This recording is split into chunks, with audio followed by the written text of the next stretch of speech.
Really? 4 in 10 travel insurance policies don't cover for industrial action? It's because there is already legislation in place that will protect the consumer should airlines cancel their flights. And they're supposed to give the consumer 2 weeks' notice and then rebook them on alternative flights or pay compensation. Where travel insurance can sometimes step in is if the strike is outside their control. So it could be airport workers or air traffic control. And that's where travel insurers can pick up the risk. But as you've pointed out, it's not on every policy. And the consumers will have to check that the policy that they're buying will cover these strikes. But if they're buying policies today to cover that, even if the cover says it's covered, it's not going to be covered because it's a known event now. So people buying policies today hoping to cover for that strike would not be covered because the strike's already been announced.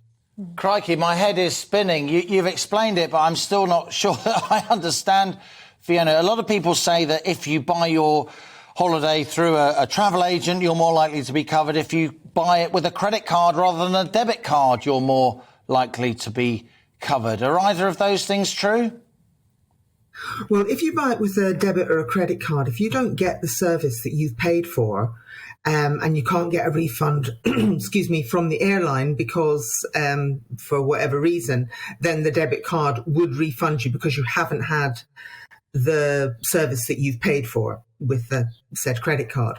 And also the package tour regs also have regulations that will protect the consumer as well, to make sure that they get the service that they've paid for. If not, they'll have the money refunded or compensated in whatever way. But that's why there is regulations to protect the consumer. But there is also top-up cover that they can buy on travel insurance to further protect them. And the cover that they would need to look out for is cover for extraordinary circumstances, or it might be known as unknown event cover, or cancellation for any cause. So they're the keys to look out for. And a lot of the time you need to buy the top-up cover on the policy.